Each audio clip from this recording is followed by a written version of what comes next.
বন্ধুরা, যদি তুমি আজকের যুগে সিধে সাদা হয়ে থাকবে তো তোমায় কেউ পাত্তা দেবে না, মানুষ শুধু তোমায় ব্যবহার করবে। তাই আজকের সময়ে একটু বাঁকা হওয়া বা একটু চালাক হওয়া খুবই প্রয়োজন। একটি গল্পের মাধ্যমে বোঝাচ্ছি। ঘটনাটি ছিল 2015 সালের, যখন শাহরুখ খানের দিলওয়ালে সিনেমাটি রিলিজ হয়েছিল। যারা এই সিনেমাটি দেখেছে তারা অবশ্যই জানবে যে এই মুভিতে বিভিন্ন ধরনের গাড়িকে খুব বেশি দেখানো হয়েছিল। তখন দিলওয়ালের প্রমোশনে একজন জার্নালিস্ট শাহরুখ খান ও তার পুরো টিমকে এই গাড়ির ব্যাপারে টোন কেটে বলেন, আপনাদের কেমন লাগছে এই মুভিতে সাইড রোলের ভূমিকা অ্যাক্টিং করে? কারণ মুভিতে লিড রোল তো কারকেই দেওয়া হয়েছে। এই উত্তরে শাহরুখ খান প্রথমে তো কিছুই বলেননি। তারপর একটু চিন্তা করার পর রোহিত শেট্টির থেকে মাইক নিয়ে বলেন, দেখুন, আমার সাথে এখানে অনেক আর্টিস্ট উপস্থিত আছেন, আর আমরা যখন কোনো মুভি নেই তখন এটা ভাবি না যে সেই মুভিতে আমরা যে রোল পাচ্ছি সেটা কতটা বড় বা কতটা ছোট। আর যদি কথা হয় কারের, তবে আমি বলতে চাই যে কার তো শুধু কারই হয়, কিন্তু কলা তো আমাদের কাছে আছে, তাই আমরা কলাকার। তাহলে এরকমই হয় চালাক মানুষের পরিচয়। ভেবেচিন্তে এমন উত্তর দাও যাতে সামনের জনের আর কিছু বলার মতো শব্দ না থাকে। অন্য কোনো এভারেজ মাইন্ডের মানুষ যদি হতো তবে হয়তো রাগ দেখাতো, কিন্তু শাহরুখ খান খুব চালাকির সাথে সিচুয়েশনকে হ্যান্ডেল করে। তো আজকের ভিডিওতে এরকমই 3টি চালাকি নিয়ম বলবো। এই নিয়মগুলো আমি 48 লস অফ পাওয়ার নামের ওয়ার্ল্ড ফেমাস বই থেকে নিয়েছি। এই নিয়মগুলি খুবই পাওয়ারফুল, আর যদি এই নিয়ম তোমার জীবনে অ্যাপ্লাই করতে পারো তো মানুষ তোমায় বুদ্ধিমান ও চালাক ব্যক্তি ভাববে এবং মানুষের মধ্যে তোমার একটি পাওয়ারফুল ইমেজ তৈরি হবে। তাই আমি চাই এই ভিডিওকে তুমি পুরো মন দিয়ে দেখো। তো বন্ধুরা, আজ আবার তোমাদের লাইফে নতুন ভ্যালু অ্যাড করতে চলেছি। সো নিয়ম number 3, win through your action, never through your argument. এথেন্সের কমান্ডো মুশিয়ান নিজের ইঞ্জিনিয়ারকে অর্ডার দেয়, আমাদের একটি শহরে কবজা করতে হবে, যার জন্য তুমি সব থেকে বড় নৌকা ও জাহাজ তৈরি করো এবং তাদের সেখানে পাঠিয়ে দাও। ওই ইঞ্জিনিয়ার রিসার্চ করে জানতে পারে বড় জাহাজের থেকে ছোট জাহাজ পাঠানো বেশি ভালো হবে। তাই সে তার কমান্ডো মুশিয়ানের কাছে যান এবং তাকে বলেন, কমান্ডো, আমাদের সেখানে কবজা করতে হলে বড় জাহাজ নয় বরং ছোট জাহাজকে পাঠানো উচিত, আর সেটাই ভালো হবে। কমান্ডো বলেন, একদম নয়, এখন তুমি বড় জাহাজকে পাঠাও, সেটাই ভালো হবে। ইঞ্জিনিয়ার কমান্ডোর সাথে এক তর্ক শুরু করে দেয়, আপনি কেন আমার কথা বুঝতে পারছেন না? এখানে ছোট জাহাজ পাঠানোই ভালো হবে। তখন কমান্ডো খুব রেগে যান এবং তার অর্ডারকে না মানার জন্য ইঞ্জিনিয়ারকে মৃত্যুদণ্ড শুনিয়ে দেন। ওই ইঞ্জিনিয়ার যেটা বলেছিল সেটা একদম ঠিক ছিল, ছোট জাহাজ এই যুদ্ধের জন্য পারফেক্ট ছিল, কিন্তু তার ভুল ছিল যে তার কথাকে প্রমাণ করার জায়গায় কমান্ডোর সাথে তর্ক শুরু করে দেয়। ইঞ্জিনিয়ারের তার কথার দ্বারা নয় বরং তার কাজের দ্বারা প্রমাণ করা উচিত ছিল। যদি সে একটি ছোট্ট শক্তিশালী জাহাজ বানিয়ে দেখাতো এবং তার শক্তির প্রদর্শন করত, তবে হয়তো কমান্ডোর মন বদলে যেত আর এটার জন্য ইঞ্জিনিয়ারকে উপহার দেওয়া হতো। কিন্তু সে প্রথমেই তর্ক শুরু করে দেয়, আর এটার জন্য সে ঠিক হওয়া সত্ত্বেও মারা যায়। তাই একটি কথাকে আমাদের সব সময় মনে রাখতে হবে, ফালতু তর্ক করে তুমি কিছুই করতে পারবে না। আর যদি তর্কে তুমি জিতেও যাও তাও এতে তোমার কোনো সুবিধা হবে না, কারণ সামনের জন তোমার থেকে এর বদলা অবশ্যই নেবে। কিন্তু তুমি যদি তোমার অ্যাকশন দ্বারা এটা সঠিক প্রমাণ করো তবে এতে কেউ তোমার সাথে বদলা নিতে পারবে না। তাই চালাক মানুষগুলো সহজে কারোর সাথে তর্কে জড়ায় না, তারা সব সময় নিজেকে তাদের অ্যাকশনস দ্বারা প্রমাণ করে। নিয়ম number 2, keep people dependent on you. মানুষকে নিজের উপর নির্ভরশীল বানিয়ে দাও।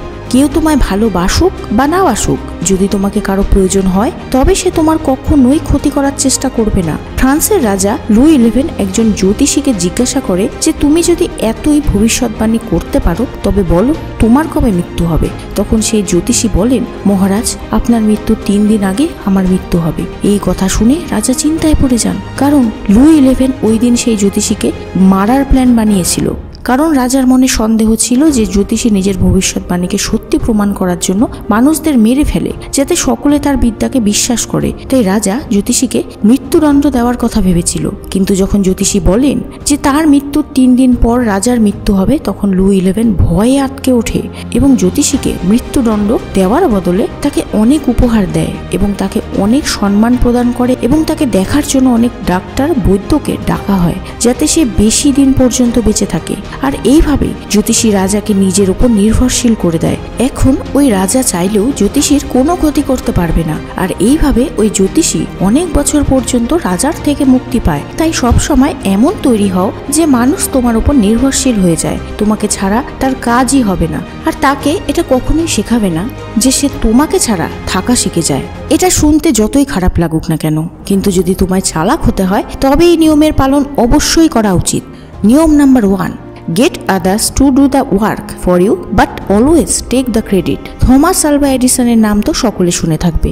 পুরো পৃথিবী তাকে বাল্বের আবিষ্কর্তা হিসেবে মনে করে, কিন্তু কিছু মানুষ এটা জানে না যে থমাস আলভা এডিসন এক সায়েন্টিস্টের থেকে বেশি একজন চালাক বিজনেসম্যান ছিলেন। আমরা সায়েন্স বুকে পড়ে এসেছি যে 1879 সালে থমাস আলভা এডিসন তার আবিষ্কারে বিপ্লব ঘটিয়েছে, যেটাকে আজ আমরা লাইট বাল্ব হিসেবে জানি। কিন্তু তোমরা কি জানো এডিসনের 10 বছর আগে British inventor Joseph Swan light bulb আবিষ্কার করে ফেলেছিলেন এবং ইংল্যান্ডের শহর নিউ ক্যাসেলে তার আবিষ্কৃত বাল্ব মানুষ ব্যবহার করত। কিন্তু জোসেফ সোয়ানের বাল্বে কার্বন পেপার ফিলামেন্টের ব্যবহার হয়েছিল। এতে তার লাইট বাল্ব মাত্র 13.5 ঘন্টা জ্বলতে পারত। থমাস এডিসন শুধুমাত্র সেই বাল্বে একটি কার্বন ফিলামেন্টের ইউজ করেছে, যার জন্য সেই বাল্ব 1200 ঘন্টা পর্যন্ত জ্বলতে পারে। তাও লাইট বাল্ব আবিষ্কারের পুরো ক্রেডিট শুধুমাত্র এডিসনকেই দেওয়া হয়েছে। এডিসনের শুধু এটাই একটা গল্প না, যখন সে নিজের ফায়দার জন্য মানুষকে ব্যবহার করেছে। থমাস এডিসনের কাছে এক সায়েন্টিস্ট কাজ করতেন যার নাম ছিল নিকোলা টেসলা। এডিসন ডায়নামো নামে জেনারেটরের আবিষ্কার করেছিলেন, কিন্তু সেটা সঠিকভাবে কাজ করছিল না। তখন থমাস এডিসন নিকোলা টেসলাকে একটা অফার দেয় যে তুমি আমার এই ডায়নামোকে ঠিক বানিয়ে দাও, তাহলে আমি তোমায় $50,000 দেব। এদিকে নিকোলা টেসলা রাত দিন এক করে সেই জেনারেটরকে ঠিক করে ফেলেছিলেন। শেষ পর্যন্ত এডিসন নিকোলা টেসলাকে শুধুমাত্র তার কোম্পানিতে প্রমোশন দিয়ে দেয়, আর ওই জেনারেটরের আবিষ্কর্তা হিসেবে থমাস এডিসনের নাম ইতিহাসের পাতায় লেখা থেকে যায়। এইরকম ভাবে নিকোলা টেসলা এডিসনের জন্য অনেক কিছু আবিষ্কার করেছিলেন, কিন্তু এর বদলে এডিসন নিকোলা টেসলাকে শুধু কিছু টাকা দেয় এবং পুরো ক্রেডিট নিজের নামে নিয়ে নেয়। এটা তোমাদের বলার একটাই উদ্দেশ্য, সেটা হলো যাতে তোমরা বোঝো আমরা একা সবকিছু করতে পারি না। প্রত্যেক মানুষের মধ্যে শুধু কিছু স্কিল থাকে, আর তাকে যদি বড় কিছু করতে হয় তবে তাকে শত শত আলাদা কাজ করতে হবে। তাই এই সময় অন্য মানুষের প্রয়োজন হয়, এমন মানুষ যে তোমার হয়ে কাজ করবে, বদলে তুমি তাকে কিছু টাকা দেবে। এখানে কারো সাথে খারাপ কিছু করা হচ্ছে না, শুধু অন্যের সময় ও এনার্জিকে নিজের কাজের জন্য ব্যবহার করা হচ্ছে।